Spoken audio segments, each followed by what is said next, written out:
चलिए स्टार्ट करते हैं। आज का हमारा टॉपिक है बिजनेस स्टडीज का। 12th बिजनेस स्टडीज के सिलेबस में एक बिजनेस फाइनेंस टॉपिक है, उसको आज हम कवर करने वाले हैं। उसके बारे में देखेंगे कि क्या होता है बिजनेस फाइनेंस। सो लिसन, किसी भी बिजनेस ऑर्गेनाइजेशन के लिए सबसे ज़्यादा क्रिटिकल चीज़ क्या होती है? उसके फाइनेंसेस, फंड्स। बिजनेस को ऑपरेट करने के लिए, बिजनेस को स्टार्ट करने के लिए, उसे ऑपरेट करने के लिए, उसको कंटिन्यू चलाने के लिए सबसे मेन इंपॉर्टेंट चीज़ किसकी है? मेन रिक्वायरमेंट क्या है? कि फंड्स अवेलेबल होना। ठीक है, तो ये चैप्टर पूरा उसी के बारे में है जिसको हम फाइनेंशियल मैनेजमेंट कहते हैं। ठीक है, फंड्स कहाँ से आएंगे, कितने आएंगे, कब आएंगे, उसका कहाँ कैसे कितना यूटिलाइजेशन करना है, इस पूरी चीज़ के बारे में ये टॉपिक है। इसको एक अपन एग्जाम्पल से थोड़ा सा पहले ब्रीफ देखते हैं, समझते हैं क्या हो रहा है, फिर आगे बढ़ेंगे, कवर करते हुए चलेंगे। ठीक है, देखेंगे लेट्स से यहां पर दो लोग हैं, ये हम हैं और ये हमारा बिजनेस। ठीक है, ये कौन? ये बिजनेस मैन और ये उसका बिजनेस। मान लीजिए हम कोई रेस्टोरेंट बिजनेस स्टार्ट करना चाहते हैं। हमने सोचा कि यार चलो एक रेस्टोरेंट ओपन करते हैं, तो अब हमने डिसाइड किया कि हम रेस्टोरेंट ओपन करेंगे। जैसे ही एक बिजनेस का एंटिटी कंसेप्ट पढ़ा हुआ है 11th क्लास में अपन ने अकाउंटिंग का, कि अपन इन दोनों को, किनको? बिजनेसमैन को और बिजनेस को हमेशा क्या मानते हैं? अलग अलग पर्सन मानते हैं। तो अभी हम ये अज्यूम करके चल रहे हैं कि एक हम है और एक हमारा बिजनेस है। अब इस बिजनेस में सबसे पहली रिक्वायरमेंट क्या है? बिजनेस को सेटअप करने के लिए, बिजनेस को स्टार्ट करने के लिए किस चीज की रिक्वायरमेंट होती है? सही बोल रहे हैं आप, कैपिटल। किसकी रिक्वायरमेंट होती है? कैपिटल। सबसे पहले चाहिए बिजनेस को स्टार्ट करने के लिए हमें कैपिटल। तो अब ये कैपिटल बिजनेस कहां से अरेंज कर सकता है, कैसे अरेंज कर सकता है, इसी सब के बारे में ये टॉपिक है। तो मैं आपको बताता हूं क्या क्या ऑप्शन है बिजनेस के पास। लिसन, बिजनेस के पास अपनी कैपिटल अरेंज करने के लिए बिजनेस को किस चीज की जरूरत है? कैपिटल की रिक्वायरमेंट है। और इस कैपिटल को अरेंज करने के लिए क्या बिजनेस के पास दो ऑप्शंस हैं क्या? हाँ, दो ऑप्शंस हैं। मैं बताता हूं क्या क्या। एक ऑप्शन है कि वो अपनी कैपिटल ओनर से ले ले। किससे ले ले? ओनर से फंड ले ले। ओनर से फंड ले और बिजनेस स्टार्ट कर ले। और एक क्या है कि वो बोरोड फंड से बिजनेस स्टार्ट कर दे। क्या करे? बोरोड फंड से बिजनेस स्टार्ट कर दे। ठीक है, अब लेकिन क्या करना है? बोरोड फंड लेना है या ओनर से पैसे लेने? ठीक है, दोनों चीजें मैटर करती है। यही इसी डिसीजन को लेना होता है हमें फाइनेंशियल मैनेजमेंट के इस टॉपिक में। तो अपन समझेंगे कि दोनों डिसीजन में दिक्कत क्या है। लेट्स से मेरे माइंड में आइडिया आया है, मैं बिजनेसमैन हूं, मैंने एक बिजनेस स्टार्ट करने का सोचा है कि यार मैं क्या ओपन करने वाला हूं? एक रेस्टोरेंट ओपन करने वाला हूं। अब इस रेस्टोरेंट में मुझे 10 लाख रुपीस की जरूरत है। कितने की? 10 लाख रुपीस की। अब मेरे पास पूरा 10 लाख रुपीस है नहीं। ठीक है, ओनर के पास पूरा 10 लाख रुपीस है नहीं। लेट्स से उसके पास 5 लाख रुपीस है। ठीक है, तो अब उसके पास दो ऑप्शन है। उसके खुद के फंड्स कितने हैं, इसके पास अपने फंड्स कितने हैं? 5 लाख रुपीस अवेलेबल है। अब रिमेनिंग 5 लाख के लिए ओनर क्या कर सकता है? रिमेनिंग 5 लाख के लिए ये क्या कर सकता है? अपने इस बिजनेस की ओनरशिप किसी और को दे दे। मतलब लोगों को पार्टनर बना ले, ओनर बना ले बिजनेस का, और क्या कर दे? हाफ पोर्शन 5 लाख रुपीस का किसी और को भेज दे। बिजनेस की टोटल कैपिटल रिक्वायरमेंट कितनी है? 10 लाख रुपीस। तो 10 लाख रुपीस में से ओनर के पास सेल्फ अपना फंड कितना है? 5 लाख रुपीस। अब बैलेंस 5 लाख के लिए ओनर क्या कर सकता है? या तो वो लोगों को अपनी बिजनेस में पार्टनर बना ले, ओनर बना ले, कि भाई आप लोग इन्वेस्ट करो और मेरे बिजनेस के कितने के ओनर बन जाओ, हाफ ओनर आप बन जाओ, 50% पैसा मेरा है, 50% पैसा किसी और से लगवाए और उनको ओनर बना ले। तो ये क्या हो गया? इस तरीके से पैसा इशू करना हो गया। मतलब मैं किसी और पैसे ले रहा हूं और सामने वाले को अपने बिजनेस में ओनरशिप राइट दे रहा हूं। क्या दे रहा हूं? ओनरशिप राइट दे रहा हूं। तो एक फंडा ये हो गया, एक तरीका ये हो गया जिससे बिजनेस की कैपिटल अरेंज की जा सकती है। 10 लाख रुपीस अरेंज करने थे, 5 लाख इसने दे दिए, 5 लाख खुद के, 5 लाख किसी और से ले लिए, टोटल 10 लाख रुपीस हो गए, बिजनेस स्टार्ट कर लिया। ठीक है, और रन करने लगे। एक तरीका ये हो गया। एक तरीका और भी तो हो सकता है कि मेरे पास 5 लाख अपने ओन फंड है, 5 लाख ओन फंड है, हाँ है ना? और क्या मैं 5 लाख रुपीस बोरो कर सकता हूं? क्या बोरो कर लूं मैं किसी बैंक से या फाइनेंशियल इंस्टीट्यूशन से? जैसे श्रीराम फाइनेंस हो गया या मुथूट फाइनेंस हो गया, ये फाइनेंशियल इंस्टीट्यूशंस, इनसे बोरो कर सकता हूं और फिर मैं अपनी कैपिटल रिक्वायरमेंट पूरी कर सकता हूं 10 लाख रुपीस की, हाँ है ना? तो ये दो ऑप्शन है। अब इन दो ऑप्शन में से क्या अवेल करना? यही डिसीजन लिया जाता है फाइनेंशियल मैनेजमेंट में। मैं आपको बताता हूं दोनों ही डिसीजंस के ना कुछ कमियां हैं। सर क्या कमियां बताओ जरा। देखो, लेट्स से मैं अपने फंड 5 लाख रखता हूं और 5 लाख मैंने किसी और से अरेंज कर लिए कि भाई आप मेरे बिजनेस में ओनर बन जाओ, और आपको क्या होगा, आपकी 50% मेरे बिजनेस में स्टेक रहेगी और आपका 5 लाख का मेरे को कंट्रीब्यूशन करना रहेगा आपको कैपिटल में। तो अब इसमें क्या होगा, एक मैं ओनर और मैंने साथ ही साथ साइमल्टेनियसली किसी और को भी ओनरशिप राइट डिस्ट्रीब्यूट कर दिए, ओनरशिप बांट दी। तो अब मेरे बिजनेस में नंबर ऑफ ओनर्स क्या हो जाएंगे, बढ़ जाएंगे। तो क्या मुझे कोई भी डिसीजन लेना पड़ेगा तो उनसे भी पूछना पड़ेगा? The answer is yes. ठीक है, तो डिसीजन लेना पड़ेगा तब भी उनसे पूछना पड़ेगा, प्रॉफिट में भी उनको हिस्सा देना पड़ेगा। हाँ, अगर मेरा पूरा खुद का पैसा लगा होता तो प्रॉफिट में सिर्फ हिस्सा मेरा रहता, लेकिन अब मैंने क्या किया, ओनरशिप डिस्ट्रीब्यूट कर दी। 5 लाख की ओनरशिप मैंने पब्लिक में डिस्ट्रीब्यूट कर दी, तो इंटरफियरेंस बढ़ गया क्या? हाँ है ना, मेरे बिजनेस में आउटसाइडर्स का इंटरफियरेंस बढ़ गया। तो मैं कभी भी ये चाहूंगा क्या कि मेरे बिजनेस में बहुत ज्यादा आउटसाइडर्स का इंटरफेरेंस बढ़ जाए, लोग ज्यादा इन्वॉल्व हो जाए? नहीं चाहूंगा। तो इस वाले फंडिंग में दिक्कत क्या है कि लोग इंटरफेयर करने लगते हैं, इंटरफेरेंस बढ़ जाता है, मुझे सबकी परमिशन लेनी पड़ती है, और जब भी मैं प्रॉफिट कमाऊंगा तो मुझे प्रॉफिट सब में इक्वल डिस्ट्रीब्यूट करना पड़ेगा, जिसका जितना प्रॉफिट में कैपिटल में हिस्सा होगा उसको उतना प्रॉफिट देना पड़ेगा। तो इस वाली फंडिंग्स के सोर्स में क्या दिक्कत है कि हमें प्रॉफिट डिस्ट्रीब्यूट करना पड़ रहा है, और दूसरा क्या कि भाई लोगों का इंटरफेरेंस बढ़ गया और हमें कोई भी डिसीजन, बड़ा डिसीजन लेना पड़ेगा तो सबको एग्री करना पड़ेगा। हाँ है ना? हाँ। अच्छा, एक तरीका और है बोरोड फाइनेंसिंग का।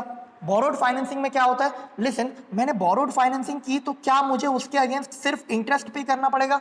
हाँ है ना, सिर्फ मुझे इंटरेस्ट पे करना पड़ेगा उन लोगों को, और कुछ भी पे नहीं करना पड़ेगा। लेट्स से मैंने 5 लाख बोरो किए, उस पर 10% रेट ऑफ इंटरेस्ट है, तो मुझे ईयरली इंटरेस्ट कितना पे करना पड़ेगा? 5 लाख। बाकी सब कुछ मेरा हो जाएगा। लेट्स से कंपनी ने प्रॉफिट कमाया 2,50,000 और मुझे इन लोगों को, बोरोड फंड वालों को इंटरेस्ट कितना देना है? सिर्फ 50,000। तो मेरा रिमेनिंग प्रॉफिट कितना बच जाएगा? 50 रिमेनिंग प्रॉफिट बच जाएगा 2 लाख रुपीज, जो सिर्फ मेरा होगा। मुझे किसी और के साथ शेयर करना पड़ेगा क्या? नहीं। अगर मैं बोरोड फाइनेंसिंग में गया, लिसन, अगर मैं बोरोड फाइनेंसिंग में गया तो 5 लाख मेरे, 5 लाख किसी और के। दो ऑप्शन है हमारे पास फाइनेंसिंग के। एक ऑप्शन है मेरे पास ओन फंड कितने,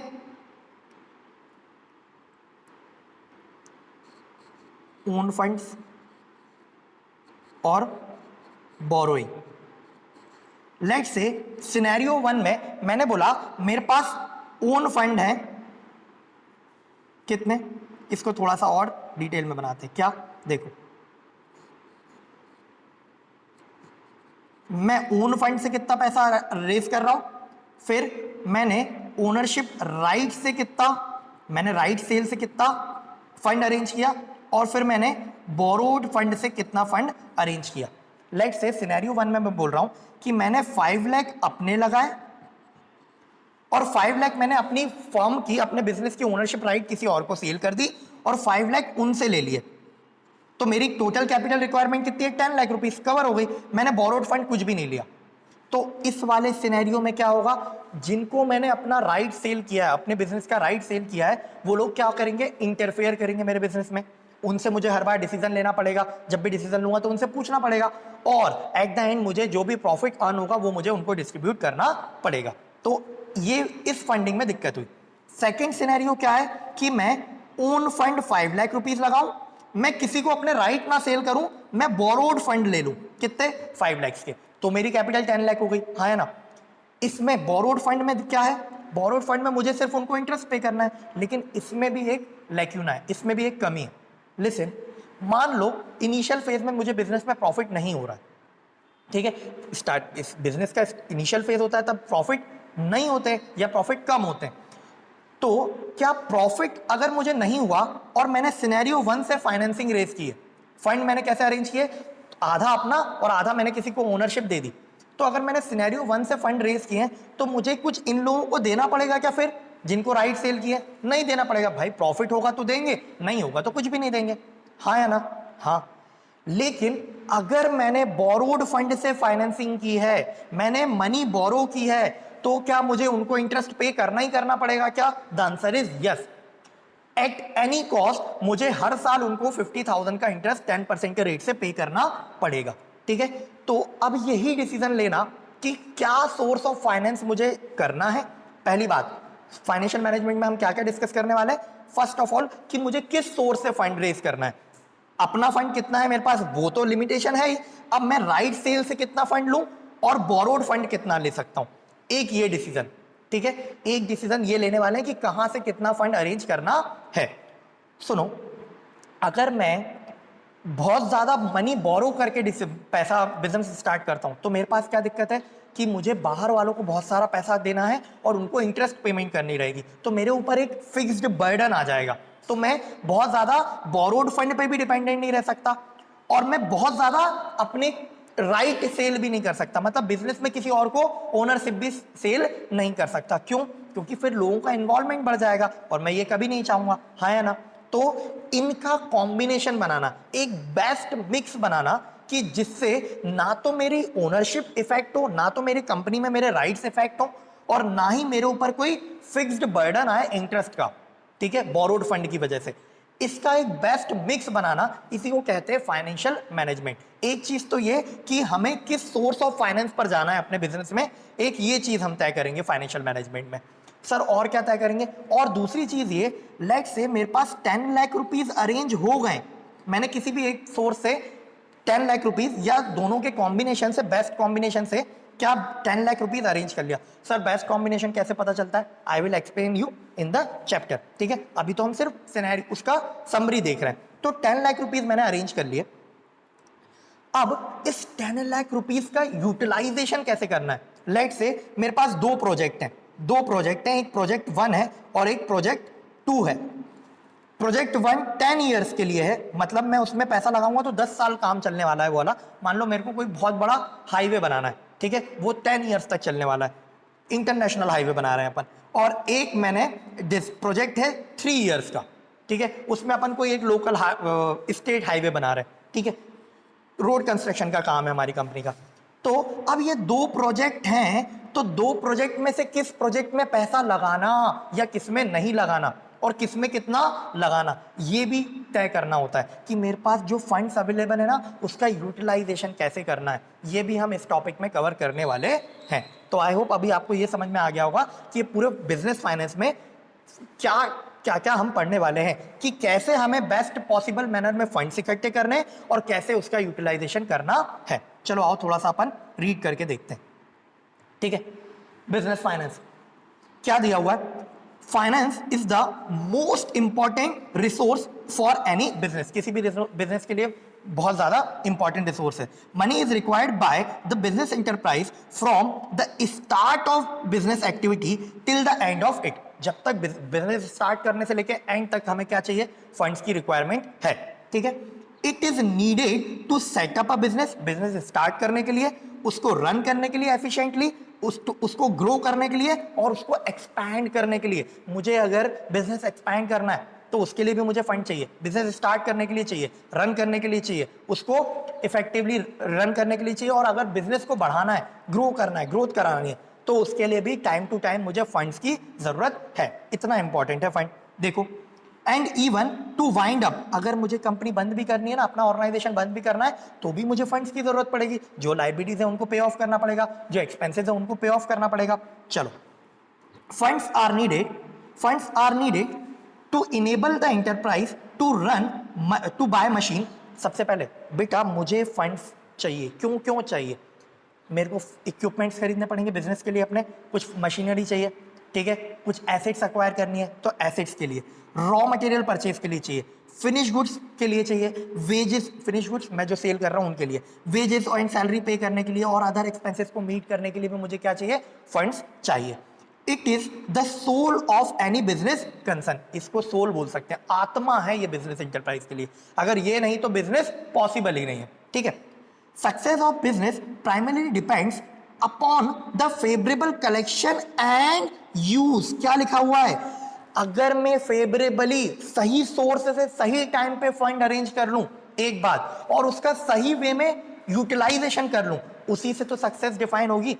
बेटा सही वे में कलेक्शन ऑफ फंड मतलब क्या, मैं जो फंड लेकर आ रहा हूँ उसके लिए मेरे पास कॉस्ट कम से कम आनी चाहिए, मतलब मुझे उसके बदले में उस फंड, भाई हमने कैपिटल अरेंज करी तो उसके बदले में हमें कुछ देना पड़ेगा, लेट से इंटरेस्ट देना है, ठीक है, या शेयर्स पर डिविडेंड देना होता है। तो अब मेरे को जो पेइंग कॉस्ट है वो कम से कम हो और उससे जो रिटर्न आने वाला है वो ज्यादा से ज्यादा हो। बेटा बैंक क्या करता है, बैंक हमसे मनी लेता है, हम मनी अपना अमाउंट बैंक में डिपॉजिट करते हैं, तो बैंक हमें उस पर कितना इंटरेस्ट देता है, 4% to 6%, ठीक है, सेविंग पर 3 to 4% और एफडी पर 5 to 6%।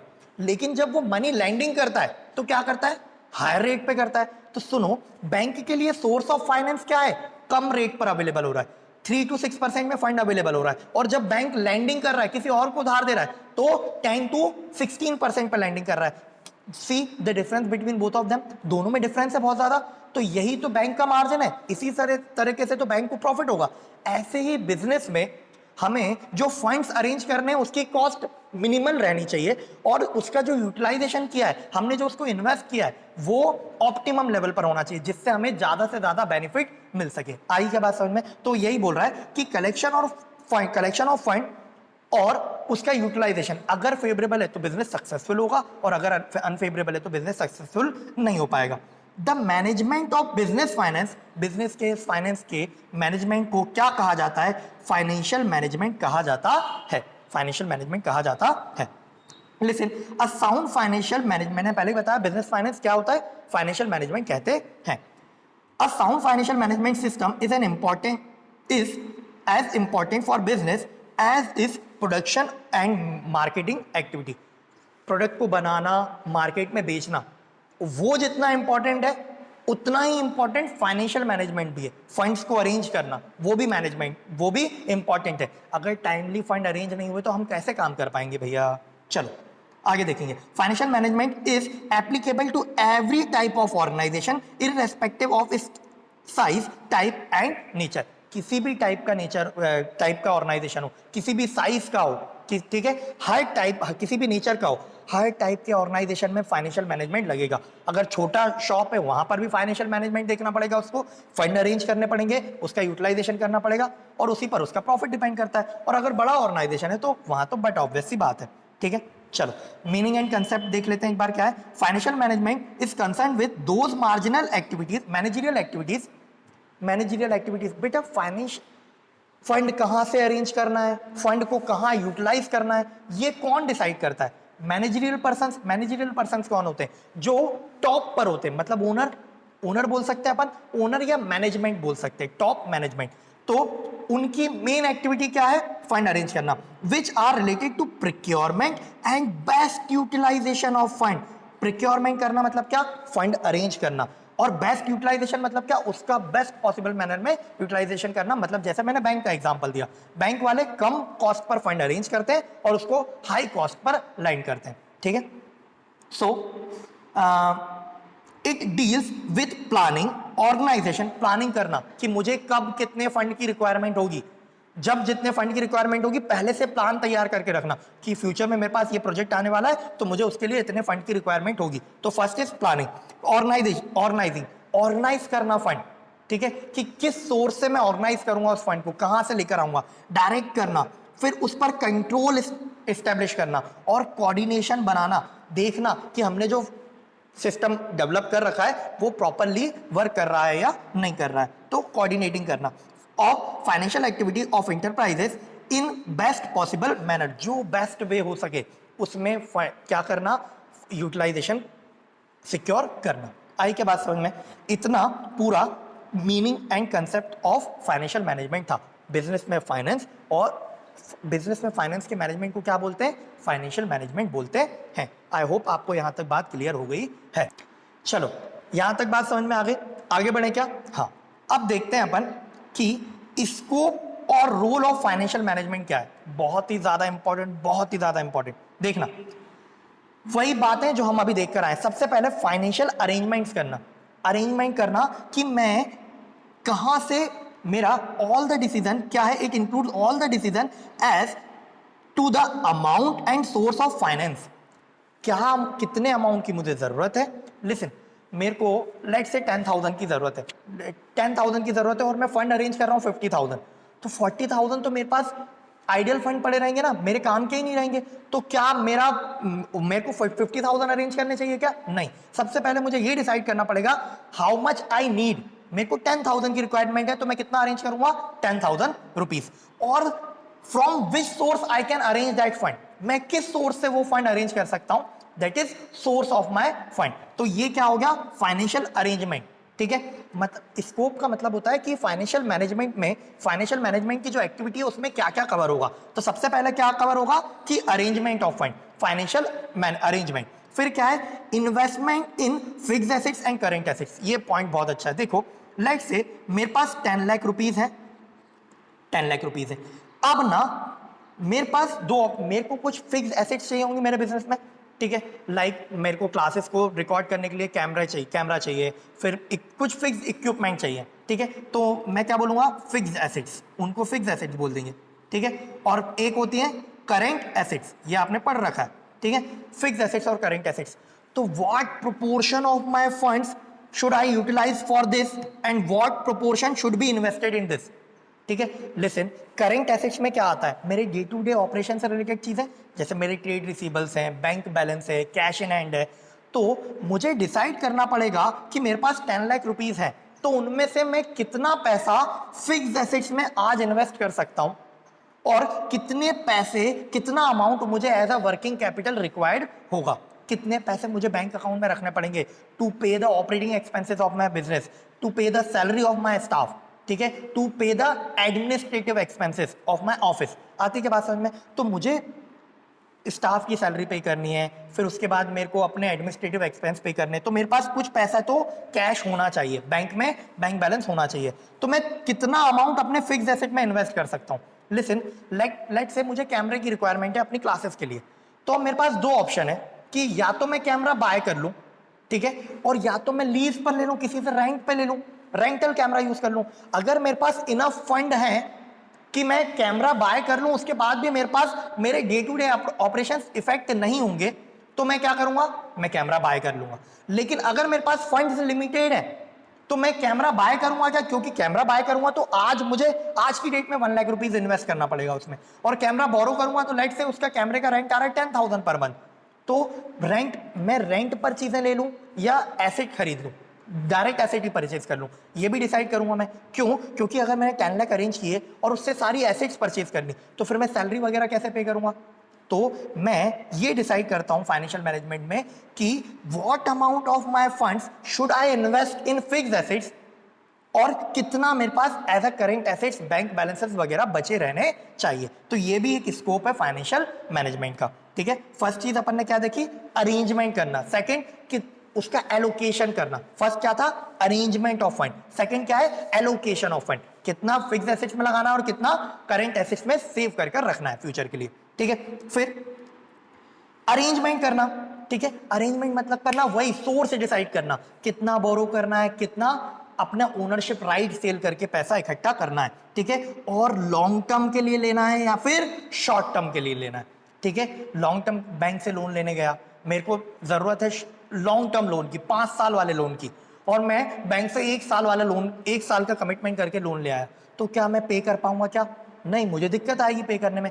अगर मेरा प्रोजेक्ट बड़ा है, मेरा यूटिलाइजेशन बड़ा है, तो मुझे किस सोर्स के लिए जाना चाहिए? लॉन्ग टर्म सोर्स पर जाना चाहिए। और अगर मेरा यूटिलाइजेशन थोड़े टाइम के लिए, मेरी रिक्वायरमेंट थोड़े टाइम के लिए, तो मैं किस सोर्स के पास जाऊंगा? शॉर्ट टर्म सोर्स से फंड अरेंज करूंगा। ठीक है, बैंक दोनों तरह के फंड अरेंज करवाता है।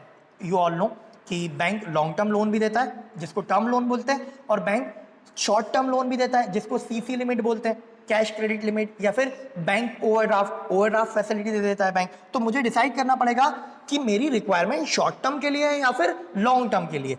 शॉर्ट टर्म के लिए रिक्वायरमेंट कौन सी होती है? मेरी डे टू डे ऑपरेशन से रिलेटेड रिक्वायरमेंट, जिसको मैं अपनी इनकम से फुलफिल कर लूंगा।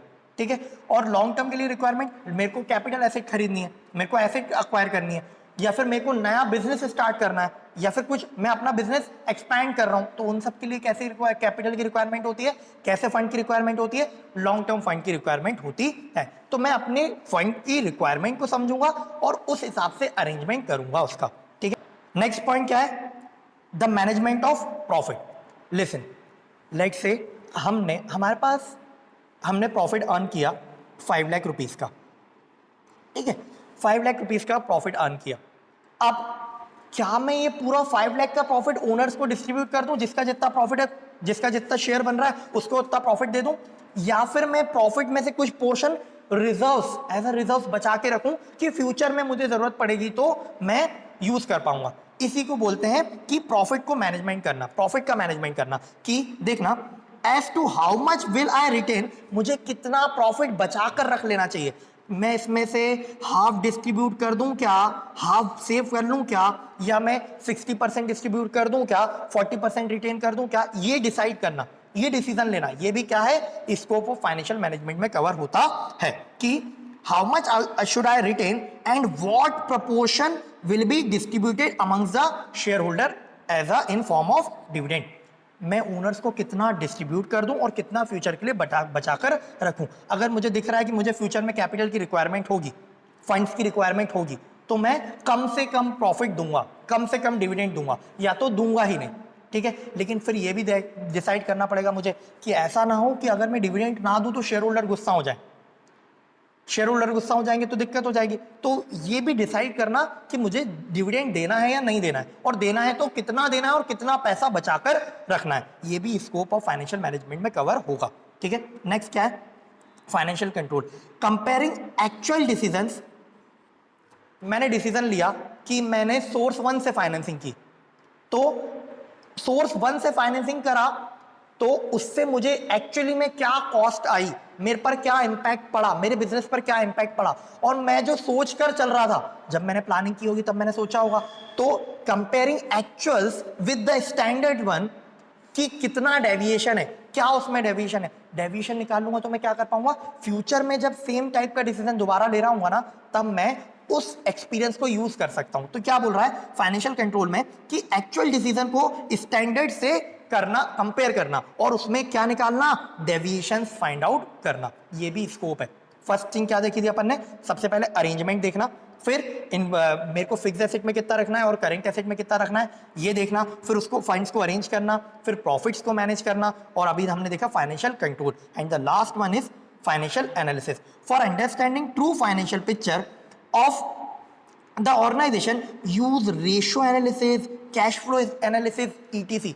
फंड अपन ने फाइनेंशियल अकाउंट्स में फाइनेंशियल स्टेटमेंट एनालिसिस देखा है। ठीक है, एनालिसिस करने के बहुत सारे तरीके होते हैं, तो वो यही बोल रहा है कि ratio analysis, like current ratio से एनालाइज करना कि current assets divided by current liability, मेरा करेंट रेशो कितना आ रहा है या मेरा क्विक रेशो कितना आ रहा है, इससे मैं अपनी फाइनेंशियल पोजीशन को एनालाइज करूं। ये भी कौन करेंगे, ये भी मैनेजरियल पर्संस करेंगे ना। मैनेजरियल पर्संस मतलब क्या, या तो मैनेजमेंट, या तो ओनर्स, या तो टॉप मैनेजमेंट। आई के बात समझ में, this is what scope of financial management, मतलब फाइनेंशियल मैनेजमेंट में क्या क्या कवर होगा, इसमें क्या क्या आएगा। ठीक है, चलो तो अपन ने अभी क्या देखा, सबसे पहले फाइनेंशियल मैनेजमेंट के डेफिनेशन देखी, उसको समझा कि फाइनेंशियल मैनेजमेंट क्या होता है, उसमें क्या क्या कवर होता है। फिर अपन ने एक टॉपिक देखा है कि स्कोप ऑफ फाइनेंशियल मैनेजमेंट क्या है। ठीक है, चलो आगे बढ़ते हैं। ऑब्जेक्टिव्स ऑफ फाइनेंशियल मैनेजमेंट, क्या ऑब्जेक्टिव्स, क्यों फाइनेंशियल मैनेजमेंट करना, ऑब्जेक्टिव्स क्या है, ये जैसे ही अपन कंप्लीट करेंगे आप और कनेक्ट कर पाएंगे मेरे सारे एग्जांपल से। ठीक है, देखो, the objective of financial management go along with the objective of business. Business के ऑब्जेक्टिव को अचीव करने के लिए, लिसन, बिजनेस के ऑब्जेक्टिव को अचीव करने के लिए मुझे क्या, फंड्स चाहिए। मैंने गोल बनाया है कि मुझे कुछ अचीव करना है, मेरा बिजनेस का टारगेट ये, तो उस टारगेट तक जाने के लिए मुझे जितना फंड्स की रिक्वायरमेंट है, जिन एक्टिविटीज को करने की रिक्वायरमेंट है, उन एक्टिविटीज के लिए फंड्स चाहिए। तो बिजनेस के ऑब्जेक्ट को पूरा करने के लिए क्या करना पड़ेगा, फाइनेंशियल मैनेजमेंट तो करना ही पड़ेगा। तो वो बोल रहा है कि फाइनेंशियल मैनेजमेंट का ऑब्जेक्टिव बिजनेस के ऑब्जेक्टिव के साथ साथ ही चलता है।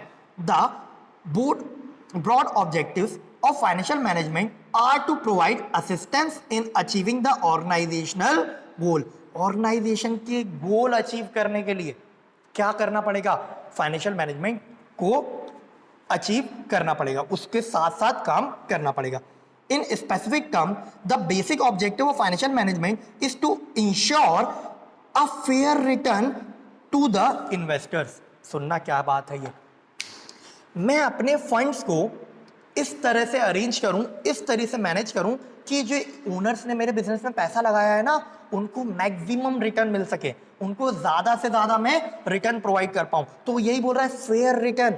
ठीक है, मैं मान लीजिए मेरा एक XYZ मैंने कंपनी खोली है, मैं जिस तरीके का काम कर रहा हूं, मान लो मैं किसी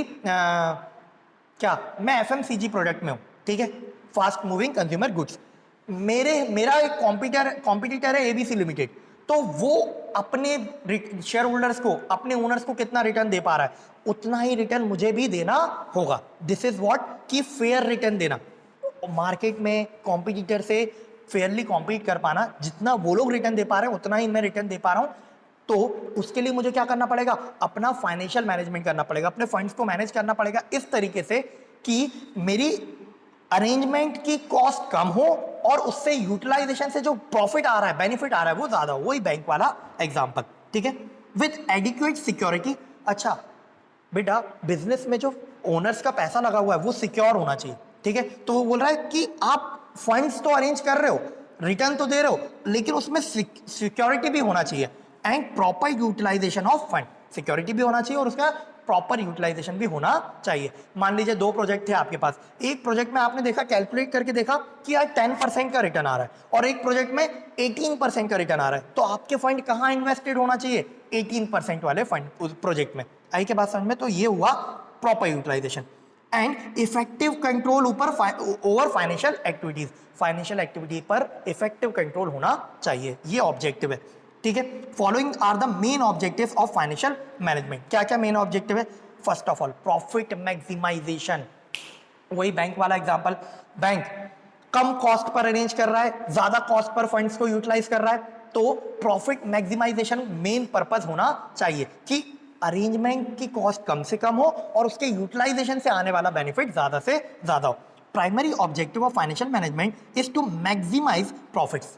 प्रॉफिट क्या होना चाहिए? प्रॉफिट ज्यादा से ज्यादा आना चाहिए। शेयर होल्डर को किससे मतलब है, ओनर को किस बात से मतलब है? The motivating factor is profit. ठीक है, profit maximization means increasing in return to share holder. Share holder यानी ओनर को ज्यादा से ज्यादा रिटर्न देना ऑन देयर इन्वेस्टमेंट, उनने जो इन्वेस्टमेंट कर रखा है उस पर। Profit is also treated as a yard stick to measure the operational efficiency of business. आपको अगर किसी बिजनेस ऑर्गेनाइजेशन को पता लगाना हो कि वो अच्छा है या नहीं है, वो एफिशिएंट है या नहीं है, इफेक्टिव है या नहीं, तो कैसे पता चलेगा? सबसे पहले आप उसका प्रॉफिट देखोगे कि यार आपने प्रॉफिट कितना अर्न किया है। अगर प्रॉफिट आपने अच्छा अर्न किया तो हम ऑर्गेनाइजेशन को अच्छा मानते हैं। ऐसे ऑर्गेनाइजेशन में लोग भी इन्वेस्ट करने के लिए इंटरेस्टेड रहते हैं और जो मनी लेंडर्स रहते हैं, बैंक, फाइनेंशियल इंस्टीट्यूशंस, वो भी ऐसे ऑर्गेनाइजेशन को, कैसे ऑर्गेनाइजेशन को, जिनको प्रॉफिट अराइज हो रहा है, उनको मनी लैंड करने के लिए हमेशा रेडी रहते हैं। तो प्रॉफिट क्या होना चाहिए? वो मेन क्या है? मेन पैरामीटर है बिजनेस को जज करने का। तो वो यही बोल रहा है। फिर higher profit shows higher level of efficiency. अगर प्रॉफिट ज्यादा है तो हम क्या मान के चलेंगे कि एफिशिएंटली काम हो रहा है, और अगर प्रॉफिट नहीं है या लॉस आ रहा है तो ऑब्वियसली एफिशिएंसी कम है। Wealth maximization, next point. एक होता है प्रॉफिट और एक होता है वेल्थ। लिसन, शेयर होल्डर को हम, उसने इन्वेस्ट किया, उसको हम डिविडेंड दे रहे हैं। This is what? Distribution of profit. हमने डिविडेंड डिस्ट्रीब्यूट किया। लेट्स से यहां देखेंगे, मैंने प्रॉफिट अर्न किया, मैंने शेयर होल्डर को डिविडेंड दे दिया, तो ये क्या हो गया? ये तो हो गया डिविडेंड उसको जो रिसीव हुआ, ये the part of profit he receives, ये क्या है? डिविडेंड। लेकिन उसके मार्केट में शेयर प्राइस भी इंक्रीज होनी चाहिए ना, शेयर प्राइस भी इंक्रीज होनी चाहिए। उसको क्या बोलेंगे? लिसन, अगर डिविडेंड मिल रहा है वो उसको प्रॉफिट मिल रहा है, अगर उसकी शेयर की प्राइस भी बढ़ रही है तो वो क्या कहेंगे? उसकी वेल्थ बढ़ रही है, कि जब वो शेयर बेचेगा तो उसको जितने में खरीदा था उससे ज्यादा मिल पाएगा, तो ये वेल्थ मैक्सिमाइजेशन हुआ।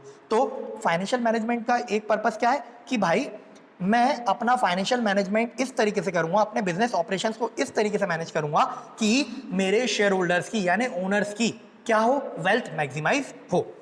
Wealth maximization is also known as value maximization. By wealth maximization we means increase in value of share. Increase in value of share. उसके शेयर की वैल्यू क्या होनी चाहिए? बढ़नी चाहिए। If the market value of share increase, it will also increase the wealth of the share. अगर market, late से share holder ने आज कोई हमसे शेयर 10 रुपीज में परचेज किया, आज उसकी मार्केट प्राइस चल रही है 580, तो उसकी वेल्थ इंक्रीज हो गई ना, जब वो मार्केट में बेचने जाएगा वही शेयर जो उसने हमसे 10 रुपीज का खरीदा है, मार्केट में बिक रहा है 580 में, तो उसकी वेल्थ इंक्रीज हुई ना, यही हुआ। ठीक है, this object ensures that among various choices of decisions financial management selects that decision which create maximum wealth. Sir ये क्या हुआ, थोड़ा सा समझाओ। लिसन, मैं आपको 2 सिनेरियो बताता हूं, देखना।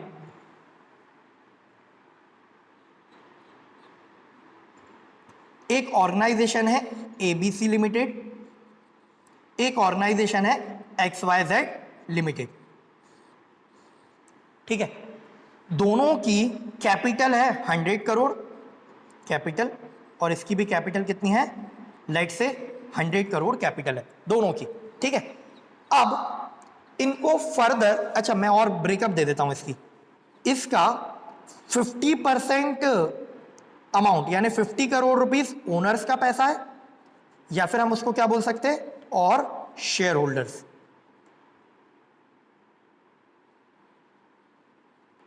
और 50 करोड़ रुपीस इसने बोरोड फंड रख रखे हैं, यानी मैंने बोल दिया बैंक लोन। ठीक है, अब इस ऑर्गेनाइजेशन का स्ट्रक्चर देख लेते हैं। मैंने बोला इनके 100 करोड़ में से 20 करोड़ ओनर्स का पैसा है, owner's fund,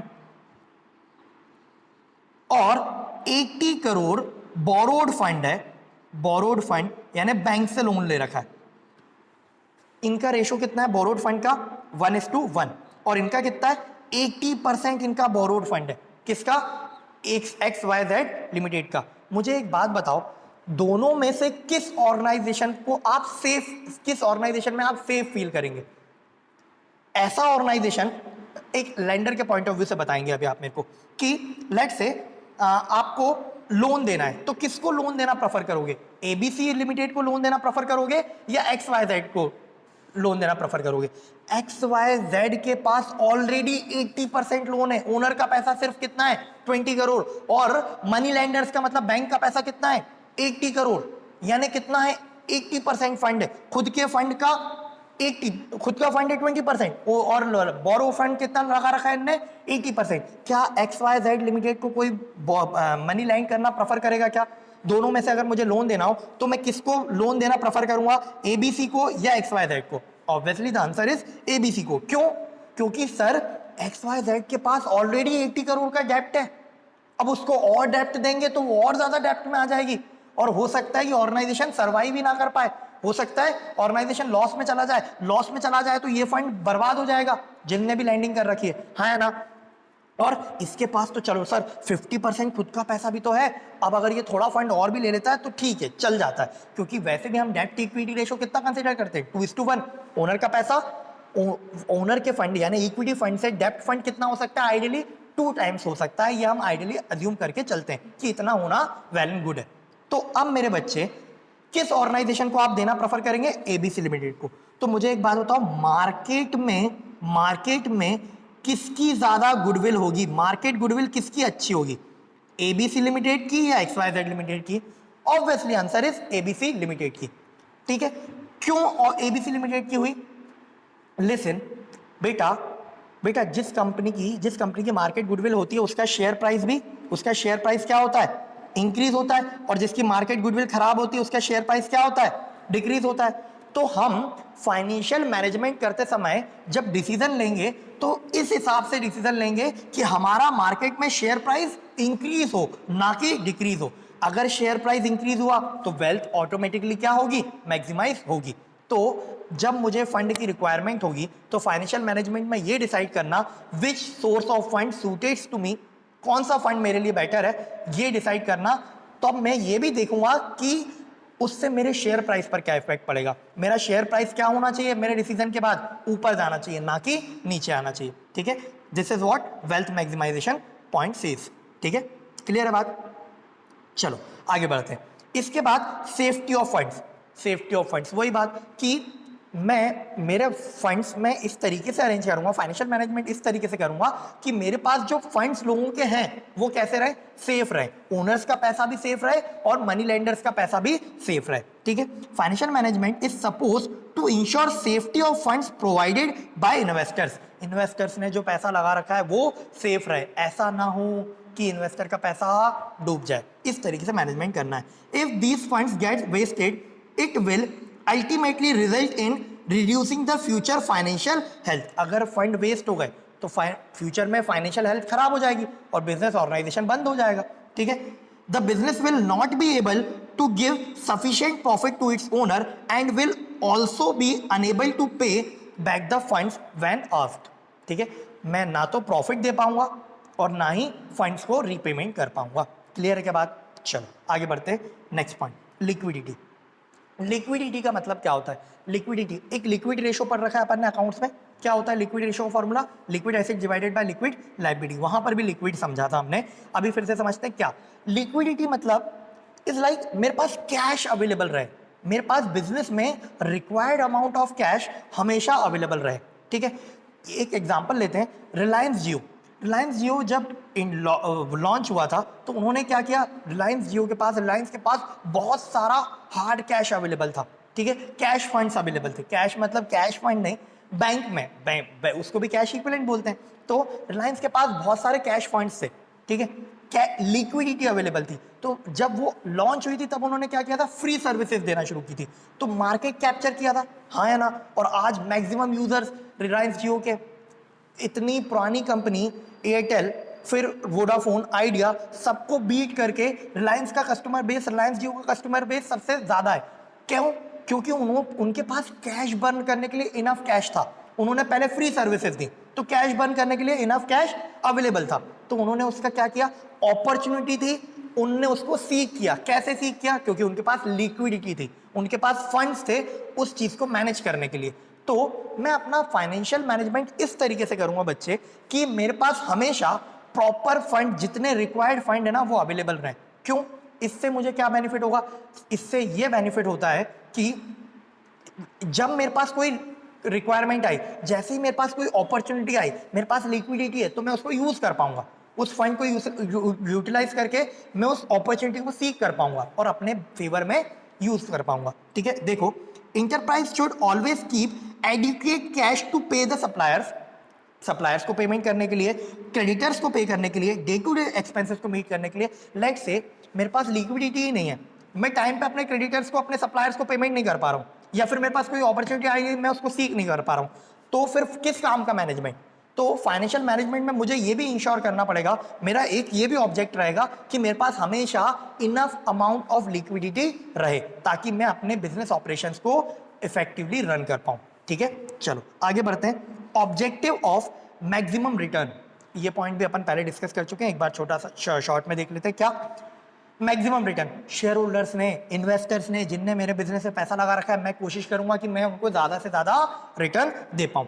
sound financial management ensures not only maximum return to the shareholder but also tries to provide maximum benefit to creditors and employees। उनको भी, employees को भी बोनस देना, employees को भी टाइम पे सैलरी देना, creditors को टाइम पे पेमेंट करना, उनको डिस्काउंट अवेलेबल करवाना।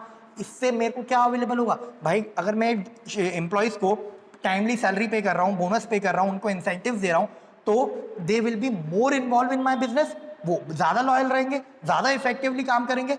क्रेडिटर्स को मैं टाइम पे पेमेंट कर रहा हूं तो वो नेक्स्ट टाइम और अच्छे से मुझे सप्लाई करेंगे रॉ मटेरियल, हाँ है ना। तो इस चीज को भी मैनेज करना, सबके financial management is all about सबका साथ सबका विकास, सबको साथ लेकर चलना और सबका विकास करना। इसके बाद लास्ट पॉइंट है अदर ऑब्जेक्टिव्स। क्या है? Ensure optimum utilization of fund.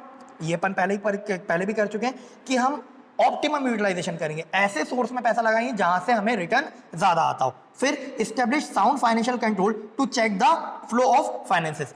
ठीक है, इस पॉइंट को थोड़ा और अपन आगे जाके देखेंगे डिटेल में, ये पूरा आने वाला है। ठीक है, ensure availability to required fund at minimum cost. Cost कैसी होनी चाहिए फंड्स की? मिनिमम होनी चाहिए। वही बैंक वाला एग्जांपल, मिनिमम कॉस्ट पे फंड अरेंज करना और मैक्सिमम रिटर्न पर उसको इन्वेस्ट करना। ठीक है, चलो आज हम इतना ही देखेंगे, इसके बाद देखेंगे अपन नेक्स्ट वीडियो में। ओके।